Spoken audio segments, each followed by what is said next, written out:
മക്കൾസ് നിർബന്ധമായിട്ടും നിങ്ങൾ പഠിച്ച് സെറ്റാക്കേണ്ട ടോപ്പിക് ഇലക്ട്രോ കെമിസ്ട്രിയിലെ സെൽ റെപ്രസെൻറ്റേഷനുമായിട്ട് ബന്ധപ്പെട്ട് അങ്ങോട്ടും ഇങ്ങോട്ടും ഒക്കെ തലതിരിച്ച് തരുന്ന ക്വസ്റ്റ്യൻസ്. സെൽ റെപ്രസെൻറ്റേഷൻ തരും, റിയാക്ഷൻ എഴുതാൻ ചോദിക്കും, റിയാക്ഷൻ തരും, സെൽ റെപ്രസെൻറ്റേഷൻ എഴുതാൻ ചോദിക്കും. അങ്ങനെ ചോദിക്കുന്ന ക്വസ്റ്റ്യൻസ് ഒരിക്കലും നിങ്ങൾ മിസ്സാക്കരുത്. വെരി സിമ്പിൾ ആണ് എന്നുള്ളതാണ് ഇതിൻ്റെ ഏറ്റവും ഇമ്പോർട്ടൻ്റ് ആയ ഒരു പോയിന്റ്. സെൽ റിയാക്ഷൻ നിങ്ങൾക്ക് ഇവിടെ തന്നിട്ടുണ്ട്. ഇങ്ങനെ പല റിയാക്ഷൻ നിങ്ങൾക്ക് എക്സാമിന് തരാം. ഇവിടെ തന്ന റിയാക്ഷൻ Mg+2Ag gives Mg2++2Ag. എന്നിട്ട് ഈ റിയാക്ഷൻ നോക്കിയിട്ട് നിങ്ങളോട് ഇലക്ട്രോ കെമിക്കൽ സെല്ല് റെപ്രസെന്റ് ചെയ്യാനാണ് പറഞ്ഞത്. Very simple. നമ്മുടെ റെപ്രസെന്റേഷൻ എന്ന് പറഞ്ഞാൽ നിങ്ങൾക്കറിയാം, ഒരു സാൾട്ട് ബ്രിഡ്ജ് ഉണ്ടാവും.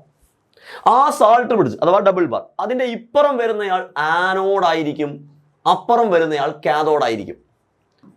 ആനോഡിന്റെ വ്യത്യാസങ്ങളാണ് ഇവിടെ എഴുതേണ്ടത്, കാഥോഡിന്റെ വ്യത്യാസങ്ങളാണ് ഇവിടെ എഴുതേണ്ടത്. സോ ഈ റിയാക്ഷനിൽ നിന്നും നിങ്ങൾ എങ്ങനെയാണ് ഇത് ആനോഡാണോ കാഥോഡാണോ മനസ്സിലാക്കുക? മക്കളെ, മഗ്നീഷ്യം ഒറ്റക്ക് നിൽക്കുമ്പോൾ അതിന്റെ ചാർജ് 0 ആണ്. ഈ മഗ്നീഷ്യം അപ്പുറത്തെത്തിയപ്പോൾ Mg2+ ആയി. അപ്പൊ 0 എന്ന് പറയുന്നയാൾ 2+ ആയി. അപ്പൊ ചാർജ് കൂടി, ഓക്സിഡേഷൻ നടന്നു. അപ്പൊ മഗ്നീഷ്യത്തിന് ഓക്സിഡേഷൻ നടന്നു. മഗ്നീഷ്യം Mg2+ ആയി എന്നതല്ലേ റിയാക്ഷൻ എന്ന് മനസ്സിലായത്? അപ്പൊ 0 എന്നുള്ളയാൾ 2+ ആയി, ഓക്സിഡേഷൻ നടന്നു. മക്കൾക്കറിയാം, ഓക്സിഡേഷൻ നടക്കുന്ന ആളാണ് ആനോഡ്. അപ്പൊ ആനോഡിൽ എഴുതേണ്ടത് ആരെയാ? മഗ്നീഷ്യത്തിനെ. സോ മഗ്നീഷ്യത്തിന് എന്താ സംഭവിച്ചത്?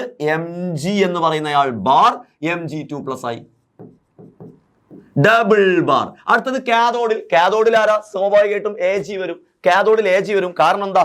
2Ag+ എന്ന് പറയുന്നയാൾ Ag ആയി, 2Ag ആയി. മക്കളെ, Agയുടെ ചാർജ് ഇവിടെ പ്ലസ്, ഇവിടെ 0. പ്ലസ് എന്ന് പറയുന്ന ചാർജ് 0 ആയി, കുറഞ്ഞു. കുറഞ്ഞാൽ റിഡക്ഷൻ. റിഡക്ഷൻ നടക്കുന്നത് കാഥോഡിൽ. സോ റിഡക്ഷൻ നടക്കുന്നത് കാഥോഡിലായതുകൊണ്ട് റിഡക്ഷൻ. എന്താ റിഡക്ഷൻ സംഭവിച്ചത്? Ag+Ag ആയി. മക്കൾ പ്രത്യേകം ശ്രദ്ധിച്ചോളുക, സെൽ റെപ്രസെന്റേഷനിൽ നിങ്ങൾ ഒരിക്കലും നമ്പർ ഓഫ് മോൾ എഴുതണ്ട. 2Ag+2Ag എന്ന് എഴുതണ്ട. Ag+Ag എന്ന് എഴുതിയാൽ മതി. ഇങ്ങനെ എഴുതിയാൽ നിങ്ങളുടെ സെൽ റെപ്രസെന്റേഷൻ ആയി. സോ റിയാക്ഷൻ തന്ന് അതിൽ നിന്ന് നമ്മൾ സെൽ റെപ്രസെന്റേഷൻ വിജയകരമായിട്ട് എഴുതിയിരിക്കുന്നു. ദെൻ നേൺസ് ഇക്വേഷൻ എഴുതാൻ ചോദിച്ചിരിക്കുന്നു. നേൺസ് ഇക്വേഷൻ എഴുതാൻ ഈ ഇക്വേഷൻ തന്നെ ധാരാളം. എന്താ നേൺസ് ഇക്വേഷൻ? പല രൂപത്തിൽ നിങ്ങൾ നേൺസ് ഇക്വേഷൻ പഠിച്ചിട്ടുണ്ട്. E cell equal to E0 cell minus 2.303 RT/NF എന്നൊക്കെ പറഞ്ഞ് നിങ്ങൾ പഠിച്ചിട്ടുണ്ട്. എനിവേ, E0 cell minus 0.059, ആ വാല്യൂസ് ഒക്കെ മൾട്ടിപ്ലൈ ചെയ്താൽ നിങ്ങൾക്ക് ഇങ്ങനെ ഒരു ഇക്വേഷൻ പഠിച്ചിട്ടുണ്ടാവും. സിമ്പിൾ ആയ ഇക്വേഷനിലേക്ക് എടുക്കാം. E cell equal to E0 cell minus 0.059 divided by N. N എന്ന് പറഞ്ഞാൽ നമ്പർ ഓഫ് ഇലക്ട്രോൺസ് ആ. ഇവിടെ എത്ര നമ്പർ ഓഫ് ഇലക്ട്രോൺസ് ആണ് കൊടുക്കുന്നതും വാങ്ങുന്നതും? 2. Mgയുടെ ചാർജ് 2+ ആണ്, Agയുടെ ചാർജ് പ്ലസ് ആണ്. പക്ഷെ 2 Ag ഉണ്ട്. അപ്പൊ 2 Agക്കും കൂടെ ഓരോ പ്ലസ് ചാർജ് വരുമ്പോൾ 2+ ആവും. ഒരു Agക്ക് 1+, അടുത്ത Agക്ക് 1+, അപ്പൊ 2+. സോ കൊടുക്കുകയും വാങ്ങുകയും ചെയ്യുന്ന ഇലക്ട്രോണുകളുടെ എണ്ണം എത്രയാണ്? 2 ആണ്. കൊടുക്കുകയും വാങ്ങുകയും ചെയ്യുന്ന ഇലക്ട്രോണുകളുടെ എണ്ണം എത്രയാണ്? 2 ആണ്. അപ്പൊ 0.059 divided by 2 log E0 cell minus 0.059 divided by 2 log. ഇനി QC എന്ന് പറയുന്ന ടേം ആണ് വരിക. QC എന്ന് പറഞ്ഞാൽ സാധാരണ കേസിൽ മുകളിൽ ആനോഡിന്റെ അയോണും താഴത്ത് കാഥോഡിന്റെ അയോണിന്റെയും കോൺസെൻട്രേഷനാണ്.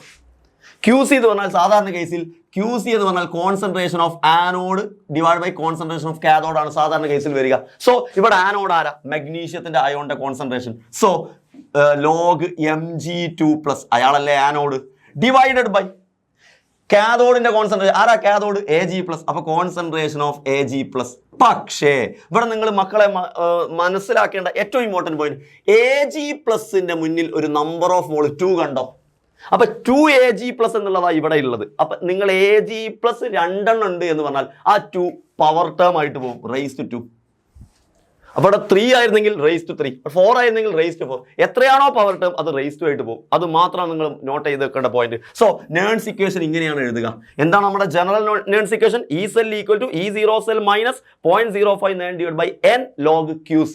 N-ന് പകരം 2 കൊടുത്തു, QC-ക്ക് പകരം concentration of anode by concentration of കാഥോഡിന്റെ അയോൺസ് ഇത് കൊടുത്തു. കാഥോഡിന്റെ അയോൺസിന്റെ പ്രത്യേകത Ag+ 2 ഉണ്ടായിരുന്നു, അത് സ്ക്വയർ ആയിട്ട് ചെയ്തു. ഇതാണ് റൈറ്റ് നേൺസ് ഇക്വേഷൻ എന്നുള്ള ക്വസ്റ്റ്യന്റെ ആൻസർ.